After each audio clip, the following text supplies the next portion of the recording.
Hello guys, this is Bhushan Gaikwad. Again आप सभी का स्वागत है इस नए वीडियो लेक्चर में। और यहाँ पे हम डिस्कस करने वाले हैं working mechanism of human heart. ठीक है, हमने लास्ट टाइम बात की कि किस तरीके की कंडक्टिंग टिश्यूज प्रेजेंट होते हैं हार्ट में और किस तरीके से कंडक्टिंग सिस्टम वर्क करता है। बट एक्चुअली हार्ट का काम क्या होता है? कॉन्ट्रैक्शन एंड रिलैक्सेशन का। ठीक है, जो कि एक कंप्लीट कार्डियक साइकिल फॉर्म करता है, कंप्लीट हार्ट बीट फॉर्म करता है। तो हार्ट किस तरीके से बीट होता है, किस तरीके से कंप्लीट कॉन्ट्रैक्शन होता है, किस तरीके से कंप्लीट रिलैक्सेशन होता है, किस तरीके से हम बोल सकते हैं सिस्टोल होगा और किस तरीके से डायस्टोल होगा, और बाद में हम देखेंगे ये कंप्लीट एक कार्डियक साइकिल जो है वो फॉर्म हो जाएगी। तो यही मैकेनिज्म हमको यहाँ पे डिस्कस करना है, how the heart go through the contraction that is systole and relaxation that is through the diastole. तो आइए शुरू करते हैं इस वीडियो लेक्चर को। और सबसे पहले हम जानते हैं कि देखते हैं हार्ट का एक कंप्लीट सिस्टोल और एक कंप्लीट डायस्टोल जो है आगे जाके एक कार्डियक साइकिल बनाता है, ये हमको पता है। सिस्टोल का मतलब होता है कॉन्ट्रैक्शन, डायस्टोल का मतलब होता है रिलैक्सेशन। तो one complete systole, one complete diastole makes one cardiac cycle. One complete contraction, one complete relaxation makes one cardiac cycle. So next हम देखते हैं यहाँ पे कार्डियक साइकिल जो है ये 0.8 सेकंड की होती है। ये हमने देखा है 0.8 सेकंड की एक कार्डियक साइकिल, एक हार्ट बीट होती है। और हार्ट बीट जो है एक मिनट में 72 टाइम्स हार्ट बीट होती है। मतलब एक मिनट में हार्ट हमारा 72 टाइम्स हार्ट बीट शो करता है, जिसको हार्ट रेट बोला जाता है। ठीक है, so 72 times heart beats around 72 times in a minute. एक मिनट में heart 72 times heart beat show करता है, that is what is heart rate. तो हार्ट रेट जो है वो हम देखते हैं 72 टाइम्स होता है एक मिनट में। ऐसे एक हार्ट बीट जो है वो 0.8 सेकंड की होगी। ठीक है, अब वही हमको जानना है कि 0.8 सेकंड में कितना सेकंड जो है वो कॉन्ट्रैक्शन होता है, कितना सेकंड रिलैक्सेशन होता है। बट यहाँ पे एक चीज कॉमन है, हमने पहले ही डिस्कस की थी कि पहले आर्ट्रियम का कॉन्ट्रैक्शन होगा, पहले आर्ट्रियम कॉन्ट्रैक्ट होंगे, फिर उसके बाद वेंट्रिकल का कॉन्ट्रैक्शन होगा, वेंट्रिकल कॉन्ट्रैक्ट होंगे, और फिर रिलैक्सेशन होगा। ठीक है, तो ये हम इसमें देखेंगे कि कितना कितना टाइम क्या क्या चीज फॉलो होती है। तो सबसे पहले हम देखते हैं आर्ट्रियल सिस्टोल यानी आर्ट्रियल कॉन्ट्रैक्शन। आर्ट्रियम का कॉन्ट्रैक्शन होने से पहले आर्ट्रियम में जो है वो ब्लड कलेक्ट हो चुका होगा। कौन कौन सा? राइट आर्ट्रियम में डीऑक्सीजनेटेड ब्लड कलेक्ट हो चुका होगा by superior vena cava, inferior vena cava and coronary sinus. Inferior vena cava से जो ब्लड आएगा वो ब्लड बैकफ्लो ना करे, इसके लिए वहां पे इंफेरियर वेना कावा में ईस्टेशियन वॉल्व होगा। और कोरोनरी सीनस से जो ब्लड आएगा वो बैकफ्लो ना कर सके कोरोनरी सीनस में वापस, इसीलिए वहां पे भी एक वॉल्व होगा, थिबैशियन वॉल्व। बाकी लेफ्ट आर्ट्रियम में जो है वो ऑक्सीजनेटेड ब्लड आएगा through 2 pairs of pulmonary vein. 2 pairs of pulmonary vein से ऑक्सीजनेटेड ब्लड आएगा, इसमें कोई वॉल्व प्रेजेंट नहीं होंगे।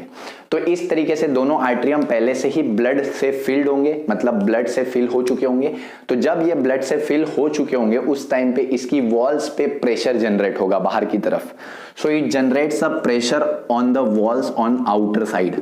आउटर साइड में ये प्रेशर जनरेट करेगा वॉल्स पे, और जैसे ही वॉल्स पे प्रेशर जनरेट होगा ऐसे नोड स्टिम्युलेट होगा, ऐसे नोड स्टिम्युलेट होगा और ये पहला इंपल्स, पहला कॉन्ट्रैक्शन जो है वो जनरेट करेगा। तो यहाँ पे पॉइंट वाइज देखते हैं हम। Right atrium receives deoxygenated blood, पहले ही हमने बोला, और लेफ्ट आर्ट्रियम जो है वो ऑक्सीजनेटेड ब्लड को रिसीव कर लेगा पहले। तो इसके बाद हम देखेंगे ये आगे जाके जब इनमें पूरी तरीके से ब्लड फिल हो चुका होगा तो ये आगे जाके क्या करेगा? It exert pressure on the wall of atrium. ठीक है, नेक्स्ट हम बात करते हैं यहाँ पे एसे नोड के बारे में। तो एसे नोड आगे एक्साइट हो जाता है और एक्साइटेड होके ये आगे जाके फर्स्ट इंपल्स जो है जनरेट करता है, और इसी के कारण cardiac muscle of atrium gets contracted. इसी के कारण, क्योंकि पहला इंपल्स यहाँ पे जनरेट होता है जिससे आर्ट्रियम के ये कार्डियक मसल जो है वो कॉन्ट्रैक्ट होते हैं, और जिसके वजह से आर्ट्रियम का कॉन्ट्रैक्शन कैरी आउट होता है। तो सबसे पहला एसे नोड कॉन्ट्रैक्ट होगा, जो कि क्यों हो रहा है? क्योंकि प्रेशर क्रिएट हो रहा है on the wall of atrium, जिसकी वजह से एसे नोड स्टिमुलेट होगा, कॉन्ट्रैक्ट होगा, और जैसे ही एसे नोड कॉन्ट्रैक्ट होगा उसी टाइम पे आर्ट्रियम की वॉल जो है वो कॉन्ट्रैक्ट होगी, मतलब टोटल आर्ट्रियम कॉन्ट्रैक्ट होगी, स्क्वीज होगी। ठीक है, तो अब आर्ट्रियम जो है वो कॉन्ट्रैक्ट हो रही है, स्क्वीज हो रही है। कॉन्ट्रैक्ट होना यानी स्क्वीज होना, इस तरीके से अंदर की तरफ वो स्क्वीज होगी। तो आर्ट्रियम कॉन्ट्रैक्ट होगी। अब due to this cardiac muscle जो है आर्ट्रियम कॉन्ट्रैक्ट होती है। इसी के साथ जब आर्ट्रियम कॉन्ट्रैक्ट होगी इसको हम बोलेंगे आर्ट्रियल सिस्टोल।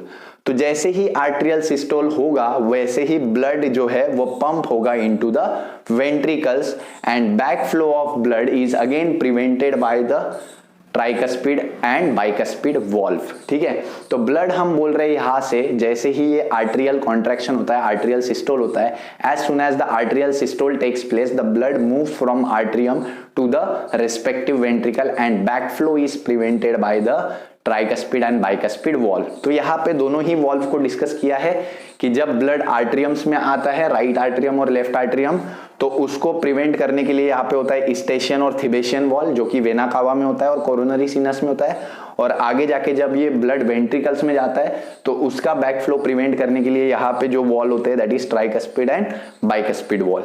नेक्स्ट हम बात करते हैं अब, क्योंकि आर्टरियम ने अपना पूरा जो है वो स्क्वीज कर लिया है, कॉन्ट्रैक्शन कर लिया है, सारा ब्लड वेंट्रिकल्स में चले गया है, मतलब आर्टेरियल सिस्टोल कंप्लीट हो चुका है। So after completing arterial systole atrium goes under the diastole. तो आर्टरियम अब एंटर करेगी डायस्टोल में, और डायस्टोल यानी आर्टरियम रिलैक्स होगी और अपने अंदर फिर से ब्लड को रिसीव करेगी। ठीक है, तो ये आर्टेरियल सिस्टोल जो होता है, जो कॉन्ट्रैक्शन का टाइम होता है वो बहुत ही कम होता है, 0.8 सेकेंड में से सिर्फ 0.1 सेकेंड ही आर्टेरियल सिस्टोल होता है।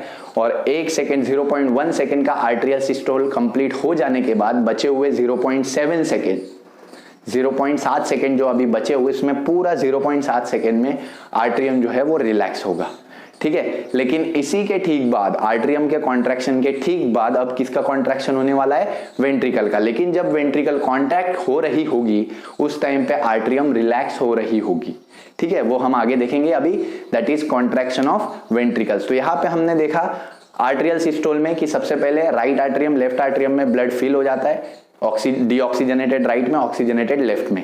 जैसे ही ब्लड फिल होता है it creates the pressure on the walls of the atrium, it stimulates the SA node, SA node generates first impulse so that cardiac muscle of atrium contracts and it pumps the blood inside the ventricle, back flow is prevented by tricuspid bicuspid valve. ठीक है, next हम बोलते हैं atrium contraction जैसे ही हो जाता है it follows diastole. Atrium contraction, arterial systole जो है वो 0.1 सेकंड का होता है एंड डायस्टोल बचे हुए 0.7 सेकंड का होता है। और आर्टरियल सिस्टोल के ठीक बाद में वेंट्रिकुलर सिस्टोल होने वाला है, लेकिन जब वेंट्रिकुलर सिस्टोल होगा तो आर्टरियम अपना रिलैक्स हो रहा होगा। ठीक है, और ब्लड को रिसीव कर रहा होगा। तो अभी हम देखेंगे वेंट्रिकुलर सिस्टोल के बारे में। सो अब बात करते हैं वेंट्रिकुलर सिस्टोल के बारे में। सो वेंट्रिकुलर सिस्टोल में हम क्या देखते हैं, जैसे ही आर्टेरियल सिस्टोल कंप्लीट होता है तो उसके बाद तुरंत यहाँ पे वेंट्रिकुलर सिस्टोल जो है स्टार्ट हो जाता है। और आर्टेरिकुलर सिस्टोल में सबसे पहला इंपल्स जनरेट होता है एसए नोड में। तो जैसे ही एसए नोड में इंपल्स जनरेट होता है, आर्टरियम का कॉन्ट्रैक्शन स्टार्ट होता है, उसी टाइम पे ये इंपल्स एसए नोड से एवी नोड में ट्रांसफर होता है, एवी नोड से बंडल ऑफ हीस में ट्रांसफर होता है, बंडल ऑफ हीस से पर्किंजे फाइबर में ट्रांसफर होता है और वेंट्रिकुलर कॉन्ट्रैक्शन होता है। तो यहाँ पे हम देख रहे हैं सबसे पहला इंपल्स एसए नोड में आया, एसए नोड से आर्टरियम का कॉन्ट्रैक्शन हुआ, और जैसे ही आर्टरियम का कॉन्ट्रैक्शन स्टार्ट हुआ ये इंपल्स ट्रैवल हुआ through to the AV node by internodal pathway, and from AV node this impulse transmitted to bundle of His, and from bundle of His it goes to the Purkinje fiber which is having a large network in the walls of ventricles। ठीक है, तो ventricles के wall में पूरा इसका Purkinje fibers का network होता है, जिसके कारण पूरे के पूरे ventricles भी आगे जाके कॉन्ट्रैक्ट होती है। तो जैसे ही आर्टरियम कॉन्ट्रैक्शन यानी आर्टेरियल सिस्टोल कंप्लीट होता है, वेंट्रिकुलर सिस्टोल स्टार्ट हो जाता है, और जब वेंट्रिकुलर सिस्टोल हो रहा होता है उस टाइम पे आर्टरियम जो है वो रिलैक्स कर रही होती है। ठीक है, डायस्टोल फॉलो कर रही होती है। तो जैसे वेंट्रिकुलर सिस्टोल यहाँ पे स्टार्ट होता है, वेंट्रिकुलर सिस्टोल यानी अब वेंट्रिकल स्क्वीज होगी, वेंट्रिकल में जितना भी ब्लड है वो पंप होगा into the pulmonary trunk and systemic aorta. हमें पता है राइट वेंट्रिकल से पल्मोनरी ट्रंक अराइज होती है जो कि लंग्स तक जाती है, और लेफ्ट वेंट्रिकल से हम देखते हैं that is systemic aorta arise होती है जो कि पूरी बॉडी में ब्लड को ट्रांसमिट करती है। तो नेक्स्ट हम बात करते हैं during ventricular systole right ventricle जो है अपना डीऑक्सीजनेटेड ब्लड पंप करती है पल्मोनरी ट्रंक में, और लेफ्ट वेंट्रिकल अपना ऑक्सीजनेटेड ब्लड पंप करती है सिस्टेमिक अयोटा में। तो राइट वेंट्रिकल में जो भी डीऑक्सीजनेटेड ब्लड होगा वो ऑक्सीजनेशन के लिए, ऑक्सीजन लेने के लिए कहा जाएगा लंग्स में through pulmonary trunk, and left ventricle में जो भी ऑक्सीजनेटेड ब्लड है वो पूरे बॉडी को ब्लड सप्लाई, ऑक्सीजन सप्लाई करने के लिए पूरे बॉडी में जाएगा थ्रू सिस्टेमिक अयोटा। अब पल्मोनरी अयोटा और सिस्टेमिक अयोटा में जब ये ब्लड जाता है तो उसका फ्लो वापस नीचे ना हो, वापस ये वेंट्रिकल में वो ब्लड ना आ जाए, इसीलिए वहां पे 3 सेमिलुनर वॉल्व होते हैं जो कि ब्लड के बैकफ्लो को प्रिवेंट करते हैं। तो हम देखते हैं बैकफ्लो जो है वो प्रिवेंट होता है बाय 3 सेमिलुनर वॉल्व। अब जब ये वेंट्रिकल कॉन्ट्रैक्ट होंगे, स्क्वीज होंगे, तो यहाँ पे चांस है कि ये जो ब्लड वेंट्रिकल में है वो सिस्टेमिक आयोटा, पल्मोनरी आयोटा के साथ साथ कुछ ब्लड आर्टरियम में भी जाएगा। तो ये चांस हो सकता है। इसको प्रिवेंट करने के लिए बाइकस्पिड ट्राइकस्पिड वॉल्व होते हैं जो कि क्लोज हो जाते हैं। एक बार ये क्लोज हो गए तो अब ये वेंट्रिकल कितना भी कॉन्ट्रैक्ट करेगा तो ये क्लोज होने के बाद ये जो ब्लड है ये आर्टरियम में वापस नहीं जा पाएगा। तो that is entry of the ventricular blood. Ventricular blood की एंट्री को आर्टरियम में जाने से प्रिवेंट करता है कौन? Bicuspid and tricuspid wall. ठीक है, तो यहां पे हम बोलेंगे tricuspid and bicuspid valve prevent the entry of blood into atrium. ठीक है, तो जैसे ही आर्टरियम से पूरा ब्लड यहां पे वेंट्रिकल में आ जाता है, एक झटके में ये दोनों बाइकस्पिड और ट्राइकस्पिड वॉल क्लोज हो जाते हैं। और जब ये क्लोज होते हैं यहाँ पे एक साउंड प्रोड्यूस होता है, लब साउंड, लब। ठीक है, तो एज द वॉल्व्स क्लोज, ये जो वॉल क्लोज होते हैं जैसे ही bicuspid tricuspid valve, it produces lub sound. ठीक है, लब साउंड प्रोड्यूस करते हैं। नेक्स्ट हम बात करते हैं वेंट्रिकुलर सिस्टोल या वेंट्रिकुलर जो कॉन्ट्रैक्शन होता है पूरे वेंट्रिकल्स का, ये जो कॉन्ट्रैक्शन हो रहा है ये 0.3 सेकेंड का होता है। हमने देखा आर्टेरियल कॉन्ट्रैक्शन 0.1 सेकेंड का होता है और अब वेंट्रिकल्स का कॉन्ट्रैक्शन जो है वो 0.3 सेकेंड का होता है। और वेंट्रिकुलर डायस्टोल जो है बाद में 0.3 सेकेंड का कॉन्ट्रैक्शन हो गया, तो बचे कितने? 8 में से अब 0.5 सेकेंड यहां पे वेंट्रिकल रिलैक्स करती है। ठीक है, next during ventricular diastole when semilunar valve closes, जैसे ही वेंट्रिकुलर डायस्टोल होता है अब वेंट्रिकल का कॉन्ट्रैक्शन कंप्लीट हो गया, उसने सारा ब्लड अपना पंप कर दिया into the pulmonary trunk and systemic iota. अब इस टाइम के बाद वेंट्रिकल जो है वो डायस्टोल में जाती है और जब डायस्टोल में जाती है तो उस टाइम पे ये सेमिलुनर वॉल्व्स जो होते हैं वो प्रेजेंट होते हैं कहां पे? पल्मोनरी ट्रंक, सिस्टेमिक आयोटा में। तो पल्मोनरी ट्रंक और सिस्टेमिक आयोटा में जो सेमिलुनर वॉल्व है वो क्लोज हो जाते हैं, जिससे कि ब्लड का बैकफ्लो प्रिवेंट होता है from that aortas to the ventricle. तो वापस आयोटा से वेंट्रिकल में ब्लड ना आ जाए डायस्टोल के टाइम पे, इसलिए सेमिलुनर वॉल्व क्लोज होते हैं। तो जैसे ही सेमिलुनर वॉल्व क्लोज होते हैं झटके से, वैसे ही सेमिलुनर वॉल्व भी डब साउंड प्रोड्यूस करते हैं। तो जैसे ही वेंट्रिकल का ब्लड पूरा पल्मोनरी आयोटा और सिस्टेमिक आयोटा में चले जाता है, तो वैसे ही वो अपना सेमिलुनर वॉल भी क्लोज कर देते हैं और डब साउंड प्रोड्यूस होता है। तो ये क्वेश्चन बहुत ज्यादा पूछा जाता है एग्जाम्स में। लब साउंड कब प्रोड्यूस होता है? लब साउंड प्रोड्यूस होता है when the bicuspid and tricuspid valve closes. ठीक है, डब साउंड कब प्रोड्यूस होता है? When semilunar valve in pulmonary trunk and systemic aorta are closes. तो जो पल्मोनरी ट्रंक और सिस्टेमिक आयोटा में सेमिलुनर वॉल्व है वो जैसे ही क्लोज हो जाएगा वैसे ही डब साउंड प्रोड्यूस होगा। तो यहाँ पे हार्ट का जो साउंड बनता है वो बनता है लब डब।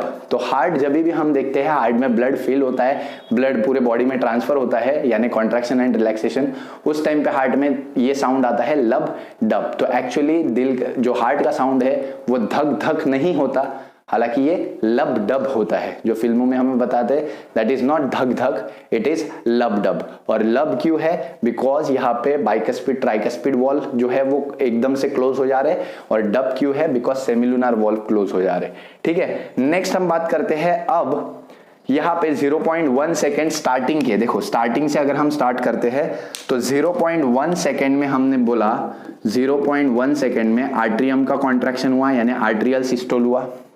ठीक है, 0.1 आर्टरियल सिस्टोल के ठीक बाद वेंट्रिकुलर सिस्टोल हुआ।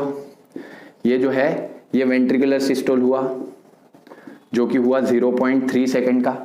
ठीक है, और इसी के बाद यहाँ पे आर्टरियल सिस्टोल ने यही से हमने देखा यही से रिलैक्सेशन स्टार्ट कर दिया, लेकिन वेंट्रिकुलर सिस्टोल ने 0.3 के बाद रिलैक्सेशन स्टार्ट किया। तो ये जो पॉइंट है 0.8 सेकेंड तक का, तो 0.4 से लेके 0.8 तक का ये जो टाइम है दैट इज 0.4 सेकेंड का टाइम। तो ये 0.4 सेकेंड के टाइम में आर्टरियम एंड वेंट्रिकल्स दोनों एक साथ रिलैक्स होते हैं, दोनों एक साथ डायस्टोल में एंटर करते हैं। तो आर्टरियम के दोनों चेंबर डायस्टोल में है, रिलैक्स हो रहे, वेंट्रिकल के भी दोनों चेंबर डायस्टोल में है, रिलैक्स हो रहे। और ऐसी condition, the condition where all the chambers in heart are in diastole, सारे चेंबर हार्ट के डायस्टोल में है, so such condition is called as joint diastole. ऐसी कंडीशन को जॉइंट डायस्टोल बोला जाता है। अब इसका ग्राफिकल रिप्रेजेंटेशन भी हम देख लेते हैं किस तरीके से ये वर्क करता है। सो अब बात करते हैं हम ग्राफिकल रिप्रेजेंटेशन की, that is working mechanism of heart, यानी एक कार्डियक साइकिल का जो ग्राफिकल रिप्रेजेंटेशन होता है उसकी हम यहाँ पे डिस्कशन करेंगे। तो ये जो ग्राफिकल रिप्रेजेंटेशन आप देख रहे होंगे, इसमें हमने यहाँ पे टाइम को ड्रॉ किया है, ठीक है, 1 सेकेंड तक ड्रॉ किया है, और हमें पता है एक कार्डियक साइकिल 0.8 सेकेंड का होता है, ठीक है। तो टाइम को ड्रॉ किया गया है यहाँ पे सेकेंड में, और साथ ही में हम डिस्कस कर रहे हैं यहाँ पे कि कितना कितना टाइम जो है आर्ट्रियल सिस्टोल हो रहा है, वेंट्रिकुलर सिस्टोल हो रहा है। तो सबसे पहले आप देख रहे होंगे 0.1 सेकेंड तक हमें दिखता है आर्ट्रियल सिस्टोल होता है, ठीक है, और 0.1 सेकेंड के बाद जितना भी बचा हुआ टाइम है 0.2 से आगे वहां पे होता है दैट इज आर्ट्रियल डायस्टोल। तो 0.1 से लेके 0.8 तक दैट इज 2, 0.2, 0.3, 0.4, 0.5, 0.6, 0.7, 0.8, ठीक है। तो यहाँ पे 7 सेकेंड का ये जो है 0.7 सेकेंड का एक्चुअली ये जो है आर्ट्रियल डायस्टोल होता है। तो ये आर्ट्रियल सिस्टोल, आर्ट्रियल डायस्टोल मिला के यहाँ पे आर्ट्रियम का जो भी कॉन्ट्रैक्शन और रिलैक्सेशन है ये एक कार्डियक साइकिल में इस तरीके से होता है। अब वेंट्रिकल्स का देखते हैं। वेंट्रिकल्स में हम देखते हैं आर्ट्रियल सिस्टोल के बाद में वेंट्रिकुलर सिस्टोल आता है।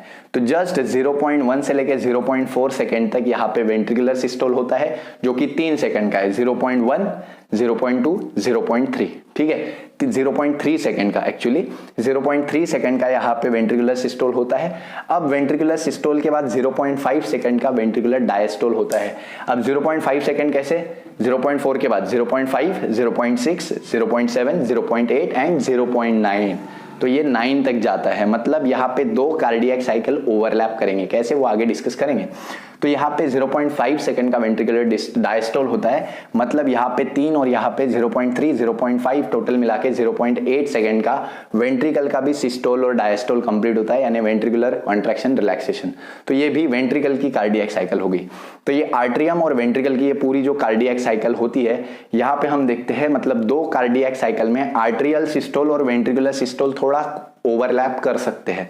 तो यहाँ पे हम देख रहे हैं बेसिक चीज आपको क्या याद रखनी है कि आर्ट्रियल सिस्टोल 0.1 सेकेंड का होता है, आर्ट्रियल डायस्टोल 0.7 सेकेंड का होता है, और वेंट्रिकुलर सिस्टोल 0.3 सेकेंड का होता है, और वेंट्रिकुलर डायस्टोल 0.5 सेकेंड का होता है। लेकिन इन दोनों के बीच में अब ये वाला जो हिस्सा देखेंगे, इस हिस्से में आप देख रहे हो 0.4 से लेकर 0.8 के बीच में आर्ट्रियम भी, वेंट्रिकल भी डायस्टोलिक मूवमेंट में है और आर्ट्रियम भी डायस्टोलिक मूवमेंट में है, दोनों ही रिलैक्स हो रहे हैं, ठीक है। तो यहां से फ्रॉम 0.4 टू 0.8 तक, फिर यहां से तो ये आर्ट्रियल सिस्टोल एक नया आर्ट्रियल सिस्टोल स्टार्ट हो गया, ठीक है, बट यहां तक हम देख रहे हैं। तो यहां तक ये दोनों कॉमन डायस्टोल फॉलो कर रहे हैं 0.5, 0.6, 0.7, 0.8। तो ये 0.4 सेकेंड का यहाँ पे हम देख रहे हैं जॉइंट डायस्टोल होता है, सारे के सारे चेंबर हार्ट के, दोनों आर्ट्रियम दोनों वेंट्रिकल यहाँ पे रिलैक्स कर रहे हैं, तो इसको जॉइंट डायस्टोल बोला जाता है। तो इस तरीके से हार्ट में हम देखते हैं एक पूरी कार्डियक साइकिल 0.8 सेकेंड की होती है। 0.8 सेकेंड आर्ट्रियम और वेंट्रिकल भी कॉन्ट्रैक्ट रिलैक्स होते हैं, और 0.8 सेकेंड ही वेंट्रिकल और वेंट्रिकल का कॉन्ट्रैक्शन और वेंट्रिकल का रिलैक्सेशन भी होता है, ठीक है। तो इस तरीके से हम देखते हैं आर्ट्रियम का भी कॉन्ट्रैक्शन रिलैक्सेशन 0.8 सेकेंड में होता है, वेंट्रिकल का भी कॉन्ट्रैक्शन रिलैक्सेशन 0.8 सेकेंड में होता है, और ऐसे एक पूरी कार्डियक साइकिल कंप्लीट होती है, ठीक है। कहीं पे 0.1 सेकेंड के डिस्टेंस पे ये ओवरलैप करता है, थोड़ा सा ओवरलैप, यानी एक कार्डियक साइकिल दूसरे कार्डियक साइकिल के साथ ओवरलैप कर जाती है। ऐसे आप इसको सेपरेट नहीं कर सकते कि एक कार्डियक साइकिल पूरी 0.8 सेकेंड की अलग हो गई और 0.8 सेकेंड की दूसरी कार्डियक साइकिल बाद में चालू होगी, नहीं। तो ये दोनों कार्डियक साइकिल 0.8, ऐसे 2 कार्डियक साइकिल थोड़े से 0.1 सेकेंड के अंतर में जो है वो कोलैप्स करते हैं, यानी ओवरलैप करते हैं, ठीक है। नेक्स्ट यहाँ पे दिया गया है बुक में स्ट्रोक वॉल्यूम, अगेन हमने डिस्कस किया है। एक स्ट्रोक में, एक हार्ट बीट में हार्ट जितना ब्लड पंप करेगा उसको बोलेंगे that is the 70 ml blood, यानी स्ट्रोक वॉल्यूम, ठीक है। 1 cardiac cycle pumps around 70 ml blood, that is stroke volume. और कार्डियक आउटपुट क्या होता है, दैट इज स्ट्रोक वॉल्यूम को मल्टीप्लाई कर दिया जाता है हार्ट रेट के साथ। स्ट्रोक वॉल्यूम हमारा है 70 ml और हार्ट रेट होता है अराउंड 72 टाइम्स हार्ट बीट होता है।